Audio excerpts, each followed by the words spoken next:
told you guys to pick a room or a place that you're very, very familiar with. Ms. Omer designs a map drawing activity that supports mathematical thinking by engaging students' spatial awareness skills. The activity supports big mathematical ideas, such as ratio, proportion, and scale factor. Students also connect their drawings with a writing activity. Your space and your furniture and set it up. Do you want to draw the outside of the room because it's different from the rest of the school, or do you want to draw just the inside of the classroom? Should I draw the inside? Draw the inside. The inside of the room. Okay. Because she has trees and palms. So you can start anywhere you want if you make the door on an edge. But then wherever you make the door, you have to think, like say you put the door right here. You have to think, okay, well once I walk in now, where is everything in Miss Robinson's room? They have to pick either their favorite hallway or a classroom and figure out where the furniture is and where the lights are and all of the different items in that place and put it in proportion on the map. What are you drawing? It's a soccer field? Yeah. The thing's supposed to go that way. No, it's supposed to go that way. That's not enough for soccer field. You don't even play soccer. The learning objectives for the activity are mostly for spatial coordination, and also it helps them with visualization because a lot of them will close their eyes and picture where everything is. These are all the desks. Then you have Mr. Robertson's table. Then you have some computers. You have another desk. This is a door that leads outside.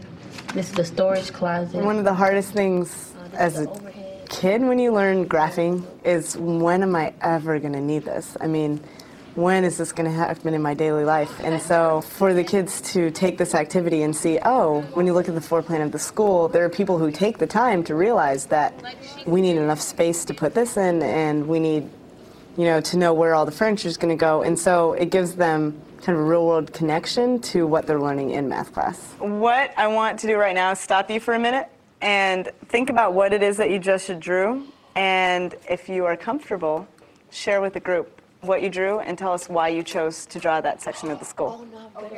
I picked the cafeteria because I love food, and that's where I get my food at. I mean, just food. It's like, okay, you walk in, and you see all these dozens of tables. And then to the left, there'll be 5 lines, and A, B, then in the middle is a salad bar, and then C line, then D line. I usually go on D line. In the middle of the whole entire room, there's this place where you have ketchup, mayonnaise, and mustard, and then on the back, you have a little machine for drinks, and then on the left, there's an emergency door.